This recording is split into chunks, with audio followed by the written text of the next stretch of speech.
이제 오늘 우리가 이제 마지막 이제 주일이죠. 이제 2019년. 또 우리가 일상을 얘기하면서 창세기 이제 마지막 장을 우리가 같이 나눠 보도록 하겠습니다. 여기 오늘 47장 27절서부터 31절까지의 이야기가 바로 이제 야곱이 자기가 죽기 전에 마지막 이제 유언을 하는 내용이죠. 마지막 요청을 하는 내용이에요. 요청을 하는 내용이고, 지금 우리가 또 읽었던 50장 22절에서 26절은 요셉이 죽으면서 죽기 전에 이제 요청을 했던 두 사람의 죽음에 대한 이야기가 오늘 이제 그동안의 창세기 전체의 마지막 결론 부분에 우리가 도달한 것 같습니다. 우리가 이제 이 창세기를 쭉 보면서 우리가 여기까지 왔는데, 이렇게 보면 하나님이 세상을 창조하시고 이 세상을 창조하시고 하나님이 창조하신 목적이 무엇인가를 보여주셨죠. 그렇죠? 그런데 인간의 타락으로 말미암아 그 타락한 이 세상이 얼마나 지독하게 무너졌는지, 그리고 그것이 얼마나 사람들이 타락했는지를 계속해서 보여준 것이 11장까지의 이야기였어요. 아무도 그 당시에 하나님을 아는 사람이 없었습니다. 그런데 하나님께서 한 사람을 찾아가시죠. 그 찾아간 사람이 누굽니까? 아브라함이죠. 그렇죠? 그 아브라함을 선택하시고 그에게 언약을 해 주십니다. 그렇게 해서 그 아브라함, 그 다음에 이삭, 그 다음에 우리가 그동안에 길게 보았던 야곱, 그것도 야곱 안에, 그 야곱의 이야기 안에 이렇게 들어와 있는 누구죠? 요셉. 이 이야기들로 이제 해서 지금 이제 마지막 결론을 내리면서 결국은 이 창세기 안에서는 하나님의 언약이 어떻게 지금 실현되어 가고 있는지 이거를 보여주고 있습니다. 우리가 그냥 하나만 이렇게 이 본만 이렇게 보게 되면 그냥 요거로 끝나게 되기 쉬운데, 이것을 더 크게 흐름 속에서 우리가 이렇게 보면은 이야기가 좀 더 쉬워지지 않을까 생각해요. 자, 이제 오늘 이 마지막 결론을 우리가 어떻게 내려볼 것인지 한번 가보기로 하겠습니다. 여러분들 47장 27절서부터 이렇게 한번 보십시오. 이 47장 27절서부터 31절까지 보게 되면 야곱이 요셉한테 부탁을 하죠. 내가 죽게 되면 어디다가 묻어달라고 그럽니까? 저기 가나안 땅으로 가서 내 시신을 묻어다오. 이제 이렇게 얘기를 합니다. 그런데 여기 한 가지 눈에 들어오는 것은 27절을 한번 볼까요? 27절을 보면 이스라엘 자손은 이집트의 고센 땅에 자리를 잡았다. 거기에서 그들은 재산을 얻고 생육하며 번성하였다. 이렇게 돼 있어요. 여러분들, 세연이 어디 갔어요? 세연아, 요거 조금 나중에 좀 띄워줄래? 내가 있지. 이따가 얘기해 줄게. 고마워.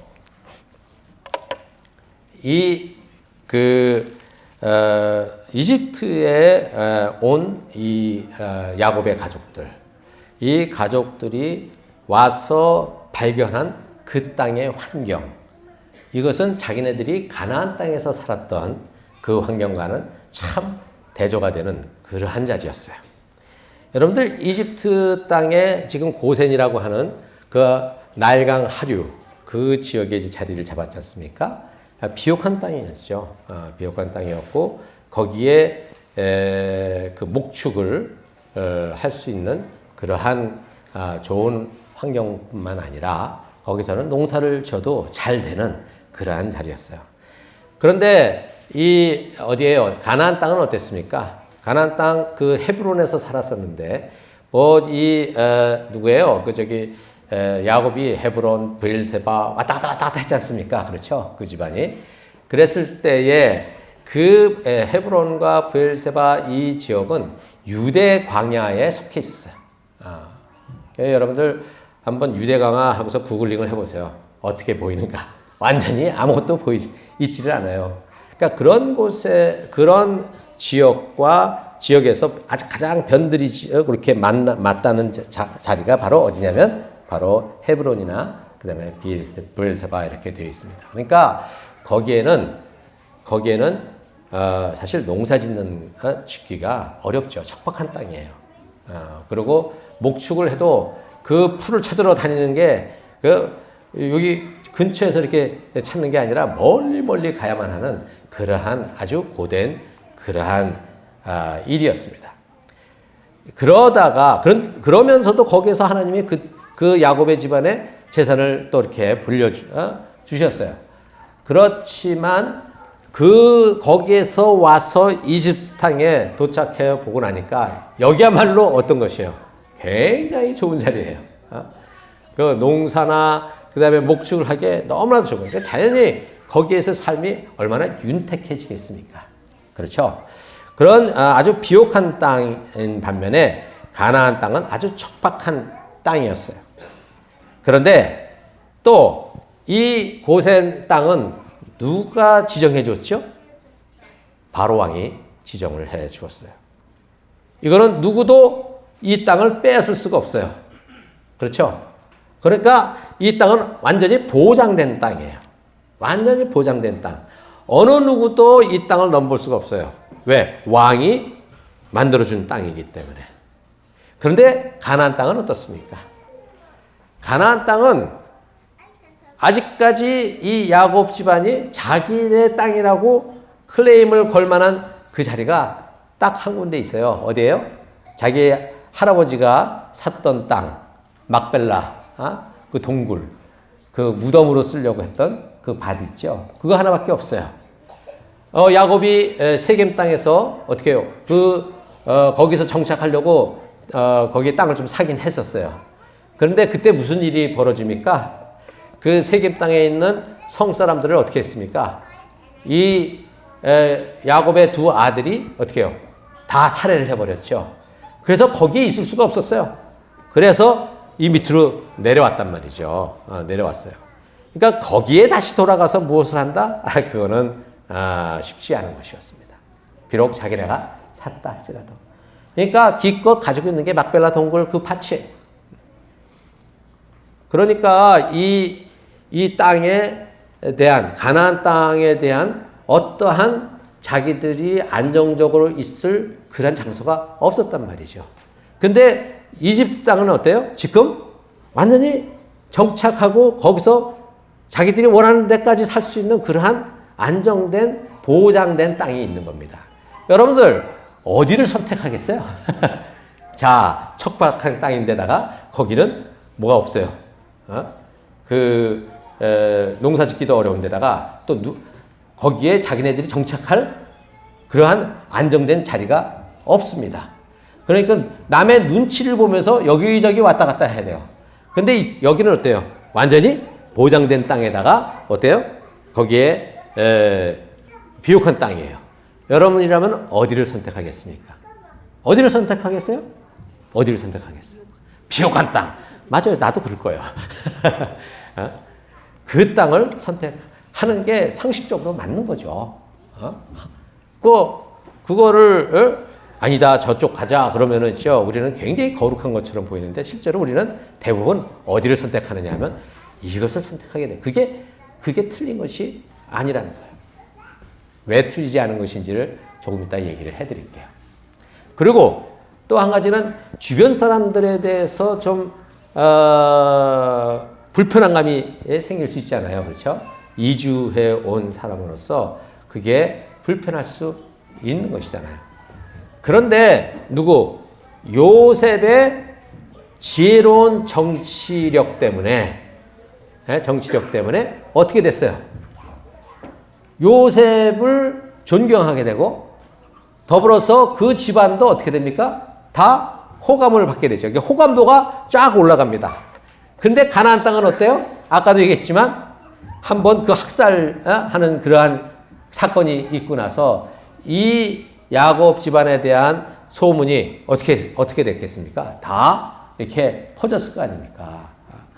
그러니까 이들을 어떻게 하지는 못하지만 이들하고 가까이 하기가 굉장히 어려운 그러한 상황이 됐을 가능성이 커요. 그렇다면 언젠가 또 누군가에 의해서 어떻게 해요? 보복을 당할 수 있는 그러한 불안정성이 이 가나안 땅은 있는 거예요. 그래서 이 모든 이 세 가지의 이러한 조건을 볼 때에 우리는 만약에 우리에게 선택권이 주어진다면 뭐 당연히 이집트 땅을 선택을 하겠죠. 그리고 지금 이집트 땅에서 살아가는 이것은 하나님이 가라고 그러셨어요. 그렇죠? 브엘사바에서 야곱이 내려가다가 제사를 드리면서 하나님 앞에 섰을 때 하나님께서 두려워하지 말고 내려가라 그렇게 말씀하셨어요. 그렇기 때문에 이 이집트 땅에서 거기서 정착해서 풍요롭고 안정되게 그 다음에 주변 사람들의 그 어떤 신뢰도를 받으면서 살아가는 것, 그거 얼마나 괜찮습니까? 그렇죠? 그런데 그걸 누가 보장해 주셨어요? 하나님이 보장해 주신 거예요. 하나님이 거기에 가라라고 말씀하셨기 때문에 거기는 뭐예요? 있어도 되는가 안 되는가 이렇게 할 이유가 없는 그러한 땅이었었던 것이죠. 그러니까 이 야곱 집안이 이 이집트 땅에서 뭐예요? 누리고 살아가는 것, 이것은 마땅한 것입니다. 마땅한 것입니다. 그런데 야곱이 그 누리고 마땅한 그러한 영구적인 그 땅을 받았으면서도 불구하고 자기가 죽을 때 뭐라고 유언을 하냐면 내 시신을 여기다가 묻지 말고 어디로 가져가라? 저 가나안 땅, 척박한 땅으로 가져가라고 얘기를 하는 겁니다. 그 말은 무엇을 의미합니까? 언젠가는 돌아갈 곳이 거기라는 것이죠. 그렇죠? 여러분들 야곱을 그동안에 봐왔잖아요.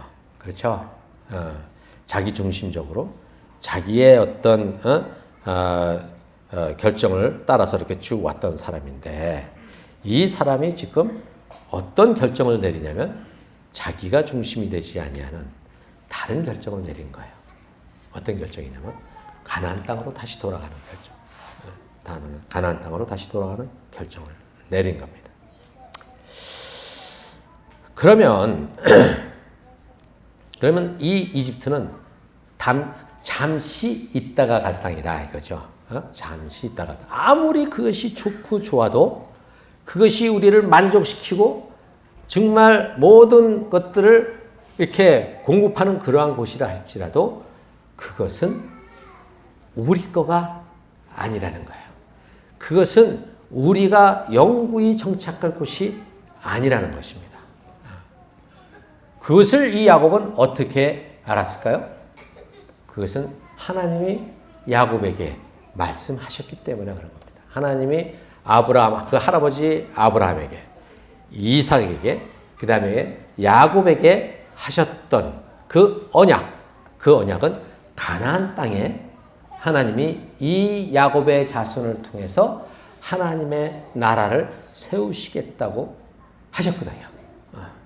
그곳이 어디냐? 이집트가 아니라 어디냐면 그 척박한 땅 거기에다가 세우시겠다고 하신 것이었어요.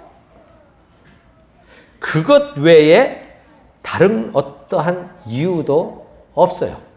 그것 외에 다른 어떠한 이유도 없습니다. 거기에서 살아갈 비교해 봤을 때 이 가나안 땅을 선택할 어떠한 다른 이유도 없어요. 그런데 그 한 가지 이유가 하나님이 그 땅을 선택하셨기 때문에 내가 그 땅을 선택한다 이겁니다. 이것이 바로 이 야곱이 보여주는 그 마지막 생애 속에서 자신의 믿음의 이 성장기의 결론입니다. 이것이. 여러분들 눈에 보이는 이 많은 이것들 다 좋아 보이고 즐겁고 또 그것이 하나님이 주신 것들이에요. 그래서 그것을 누리고 하는 것은 맞는 것이지만 눈에 보이는 이것이 다가 아니라는 것이죠. 그렇죠? 눈에 보이지 아니하는 보이지 않는 세상, 세계, 그것이 우리에게 주어진 하나님의 나라의 모습이잖아요. 그렇죠? 우리가 하나님 나라의 백성으로 하늘의 시민자로서 살고 있는데 그 시민자들이 지금 어디에 와서 있는 거예요? 이 땅에 와 있는 거 아닙니까? 이 땅에서 여러분들이 먹고 살고 다 이걸 하고 있어요. 이렇게 하는 이 모든 것들 속에서 여러분들은 지금 여러분들이 다 주어진 그 삶의 현장을 누리고 있으세요. 누리는 것 아무런 문제가 되지 않아요. 여러분들에게 주어진 것들은 하나님이 주신 것이기 때문에 여러분들이 남을 갈취하거나 아니면은 부정적인 것들을 하거나 그런 것이 아닌 이상 여러분들의 살아가는 삶의 현장에 지금 여러분들의 주어진 것들 이것은 누가 주신 거예요? 하나님이 주신 거예요. 여러분들에게 주신 것은. 근데 그것을 여러분들이 마음껏 누리는 것 이것이 틀린 게 아니라는 것이죠. 그런데 그렇게 보이는 그것만 붙잡고 있으면 우리는 인생의 반을 우리는 모르고 살아간다는 겁니다. 모르고 살아간다. 보이지 않는 이것, 하나님 나라의 의와 사랑과 자비와 이런 모든 하나님의 나라의 가치 이것을 우리의 가슴으로 품고 그것을 볼 수 있을 때에 이 눈에 보이는 이 삶이 풍성해진다는 것이죠. 풍성해진다는 것입니다. 근데 우리가 참 연약해서 자꾸 내 눈에 보이는 것 이것만이 다인 줄 알고 이것만 가지고서 나는 잘 살고 있다고 생각하는 경우가 많습니다. 근데 그것은 우리가 속고 있는 것이죠.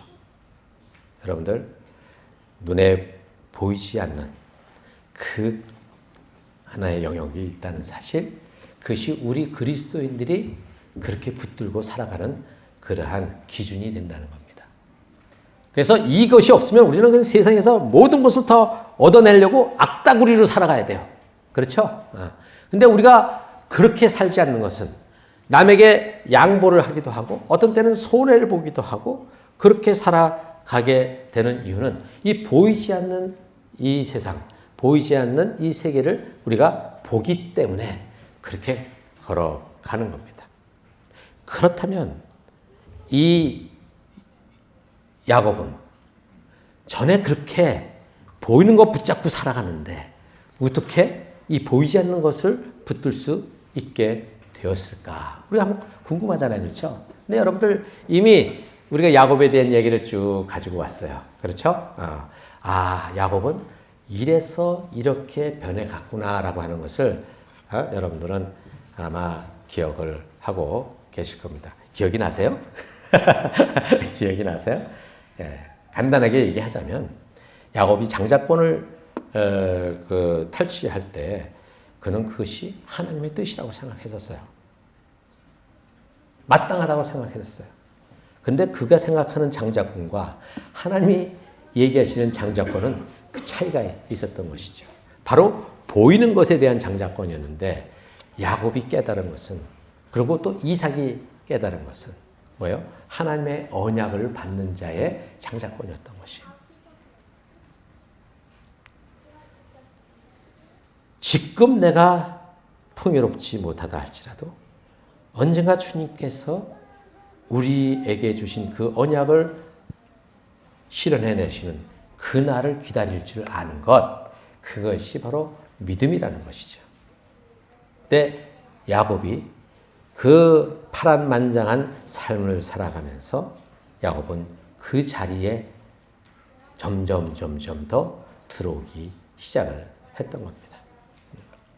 하란에서 고생하고 또 내려와서 아까 세겜 땅에서 또 여러 가지 고생을 하고 그 다음에 되는 그 형 에서를 만나는데 얼마나 힘들었어요? 그렇죠? 그러고 나서 결국은 이제 되는가 보다 했는데 그 아들을 잃어버리고 22년이라는 세월을 지나갑니다. 그때 하나님은 침묵하고 계셨고 야곱도 하나님을 향해서 침묵하고 있었던 그러한 시간들. 이 모든 시간들이 지나서 야곱은 이제 보이지 않는 세상을 볼 수 있는 눈이 열리고 그것을 자기 자손들에게 어떻게 요구하고 있는 것입니다. 요구하고 있는 것입니다. 사실 이제 보여줄래? 세연아, 그거 보여줄래? 여기 50장 앞부분에 보면 어디에요? 그 장래 행렬이 여기 이쪽으로 하라고 그랬더라고요. 이쪽으로. 여기 이 애굽 땅에서 고센 이게 조금 여기인데 여기에서 이 잘 들어서 이렇게 들어갔거든요. 여기서 직접 이렇게 가더라도 이 거리가 약 300km. 300km면 몇 마일이에요? 박 기자님. 200마일이래요. 200마일. 저 계산이 탁 나와요. 대충. 약 200마일. 200마일이면 약 한 3주에서 4주? 2주에서 3주 정도 걸리는 거리입니다. 근데 거기를 이 장래 행렬이니까 또 빨리 갈 수 없잖아요. 그렇죠? 그러니까 이 긴 거리를 가라고 했었을 때 요셉으로서는 얼마나 부담이 됐을까 한번 생각을 해보십시오. 사실 거기 국경을 지나서 다른 데로 간다는 것은 그 요셉으로서는 부담이 됐어요. 그래서 갈 때에 온 식구들을 다 데리고 가지 않았습니다. 어떻게 했습니까? 자기의 자녀들은 어떻게 해요? 남겨놓고 갑니다. 남겨놓고 가고 그 다음에 모든 재물들을 다 남겨놓고 그러고 이 장래 행렬을 이어서 가게 됩니다. 이 정도로 이 가는 것이 그렇게 쉽지 않은 건데 아버지 야곱이 그것을 요구했기 때문에 하게 되는 것이었어요. 그런데 이 아버지 야곱의 이 이야기를 받아서 요셉이 죽으면서 뭐라고 그러냐면 요셉은 자기도 이렇게 해서 거기다 묻어라 그럴 수는 없잖아요. 요셉이 그 땅에 산 지가 얼마나 됩니까? 굉장히 오래됐잖아요. 그죠? 17살 때 끌려가서 그 다음에 이제 몇 살이에요? 지금 110년. 거의 100년을 거기서 살았어요. 그러니까 이 기간 동안에 이 요셉이 이 애굽 땅에 얼마나 적응이 되어 있을까 한번 상상해 보면 우리가 한번 이 요셉의 이 요구가 굉장히 참 특별하다는 것을 우리가 생각할 수 있을 것 같아요. 이 요셉은 자기가 자기의 시신을 그대로 거기다가 묻지는 못하지만 이제 내가 죽고 나서 너희들이 이 땅을 떠날 때에 나의 유고를 수습해서 같이 떠나라 이 얘기를 합니다. 여기에 한 가지 분명한 것은 너희가 이 땅에 오래 여기에 영원히 영구히 정착할 것이 아니라 여기서 언젠가는 떠난다 이 얘기를 하고 있는 거거든요. 그러니까 요셉도 어때요? 이 땅에 아주 익숙한 사람인데도 불구하고 요셉도 이 땅은 우리의 땅이 아니다. 저 가나안 땅이 우리의 땅이다. 이렇게 얘기를 하고 있는 것이죠. 그런데 여러분들 지난번에도 말씀드렸지만 야곱은 이러한 지시나 약속을 어떻게 받았어요? 환상이나 꿈이나 이렇게 해서 직접 받았어요. 그렇죠? 직접 받았어요. 근데 요셉은 그런 게 하나도 없었어. 하나도 없었어. 누구한테 들은 거예요, 다? 위에, 아버지, 할아버지한테서 들은 거예요. 그런데 이 야곱이나, 직접 계시를 받은 야곱이나 간접 계시를 받은 누구예요? 이 요셉이나 결론은 딱 하나예요. 이제 저는 이걸 보면서 여러분들이 어떤 직접 계시를 받을 수도 있고, 그렇지 않을 수도 있지만, 결론은 딱 하나로 난다. 하나님의 말씀에 순종하는 삶은 이래도 저래도 순종하느냐 안 하느냐 거기에 달려 있는 것이에요. 그러면 어떻게 이 순종의 자리로 가느냐? 여기에 이 야곱의 인생과 요셉의 인생을 보게 되면 야곱은 야곱대로 요셉은 요셉대로 어때요? 여러 가지 굴곡의 세월을 지나가지 않습니까? 그렇죠? 이 굴곡의 세월을 지나가면서 그때 깨닫게 되는 그때 알게 되는 하나님이라는 사실이에요. 한꺼번에 하나님을 뻥 튀기듯이 알아가는 사람은 이 세상에 없어요. 매일매일 오늘 이 삶의 현장에서 하나님 앞에 말씀을 가지고 순종하는 삶을 살아가려고 하는 그 시도 때문에 우리의 눈은 누구에게로 향했냐면 예수 그리스도에게로 향해 있는 것이죠. 근데 여러분들 우리가 그냥 이 세상에 있는 것이 다인 것처럼 생각하게 되면 누가 안 보여요? 예수님이 안 보여요. 하나님이 안 보입니다. 똑같은 삶을 살아가는데 매일매일 일상생활이 똑같은데 한 사람은 거기에 하나님이 계시지 않고 한 사람은 하나님이 계시는 거예요. 한 사람은 나중에 인생은 헛되다라고 그렇게 얘기할 수 있지만 매일매일 쳇바퀴 돌아가는 것처럼 보이는 똑같은 일을 반복하는 것 같아서 내 인생이 이게 뭐냐라고 질문을 던지게 되겠지만 똑같이 쳇바퀴 돌아가고 그렇게 가는 것처럼 보이지만 그 안에 누가 계셔요? 예수 그리스도가 계시면 예수 그리스도가 계신다는 것 그냥 우리가 그냥 주님과 함께 있다 이런 얘기가 아니라 예수님의 말씀에 어떻게 해요? 순종해가는 삶을 시도해가는 삶 그것이 우리가 주님과 동행하는 삶이에요. 그것을 해나갈 때 우리는 무엇이 보이냐면 예수 그리스도가 보이는 거예요. 그럴 때에 우리는 그것이 지난번에도 말씀드렸는데 하나님이 너는 의미 있는 삶을 살고 있다라고 말씀해 주시는 것이죠.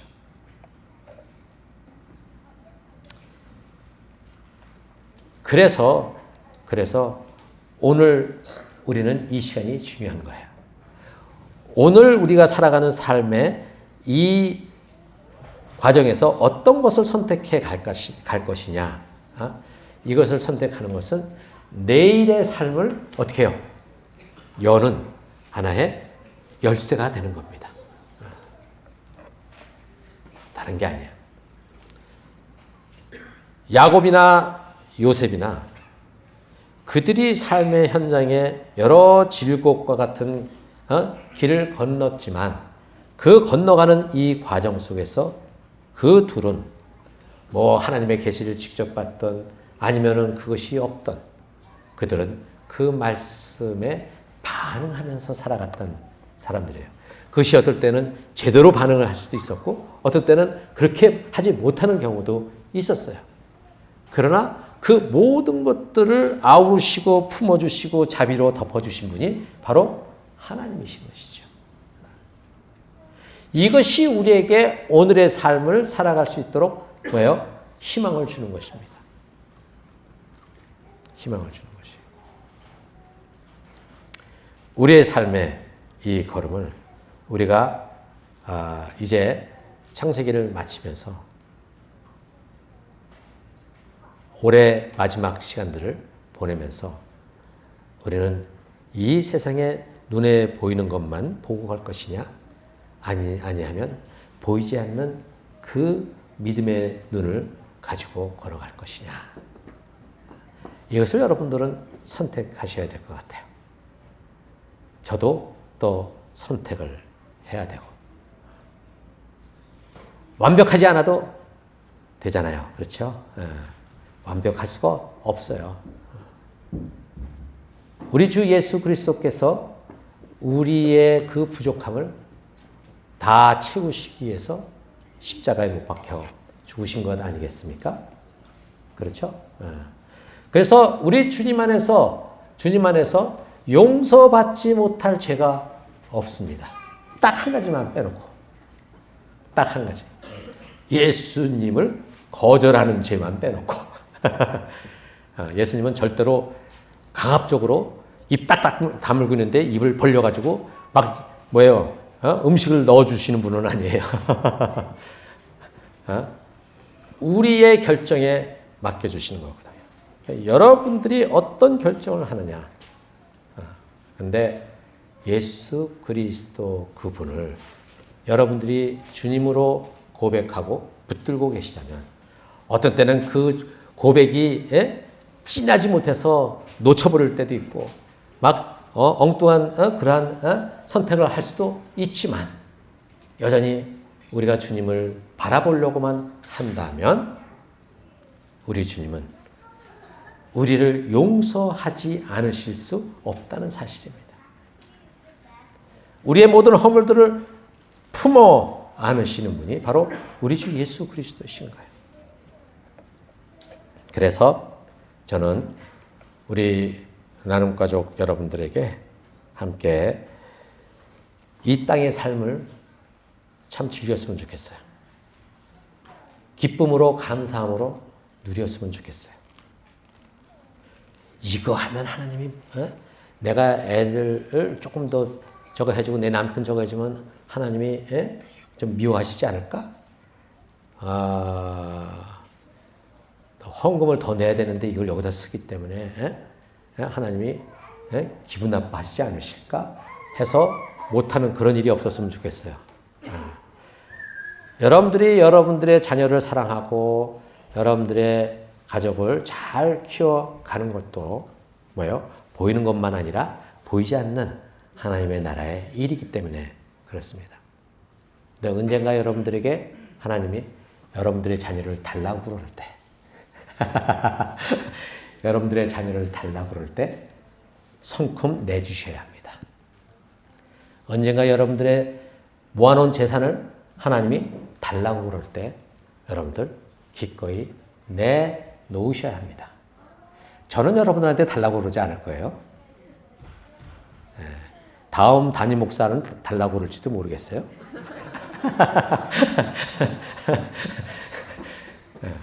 그러나 여러분들이 주님 안에서 여러분들이 결정해 가는 거겠죠. 그렇죠? 하나님이 주신 여러분들의 자녀들, 하나님이 주신 여러분들의 일터, 이 모든 것들이 다 누구의 것이에요? 다 하나님의 것이고 하나님이 허락하신 것들이에요. 이 허락하신 것들을 우리가 참 자유롭게 좀 누렸으면 좋겠습니다. 그런데 누리되 다시 한번 보이지 않는 것들이 있다는 것. 하나님이 주신 그 세상이 있다고 하는 사실. 그것을 잊지 않으셨으면 좋겠어요. 그래서 그거를 붙들고 걸어가시기를 바랍니다. 그것이 너희는 먼저 그의 나라와 그의 의를 구하라. 그러면 이 모든 것을 더하시리라 라고 하셨던 그 예수님의 메시지예요. 그 하나님 나라와 그 의를 구하라고 하는 것은 선교일을 열심히 해라. 무슨 목회를 열심히 해라. 뭐 이런 얘기를 하는 게 아니에요. 하나님 나라에 보이지 않는 그 세계, 하나님 나라의 그 가치, 그 의와 공의와 사랑과 겸손과 그 이것들을 어떻게 하라는 거예요? 품으라는 겁니다. 품으라는 거예요.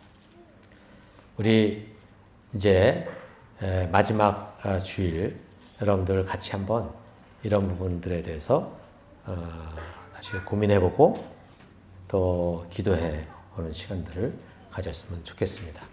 같이 기도할까요?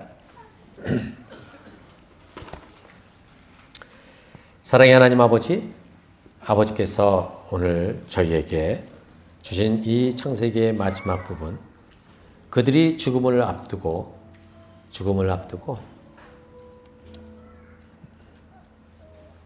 자손들에게 준 그 명령, 그 명령을 우리가 오늘 묵상해 보며 우리도 우리의 마지막 그 순간에 보이지 않는 세계를 주신 하나님의 그 놀라운 사랑과 그 주신 약속을 바라보며 우리가 계속해서 걸어갈 수 있는, 계속해서 거기를 향해서 움직여갈 수 있는 그러한 은혜가 우리에게 있기를 주여 간절히 구합니다. 하나님 도와주십시오. 우리가 그 길을 뚜벅뚜벅 지치지 않고 멈추지 않고 천천히 또 좀 더 빨리 걸어가는 그러한 우리의 모습들이 되게 해 주시기를 간절히 구하며 우리 주 예수 그리스도의 이름으로 기도했습니다. 아멘.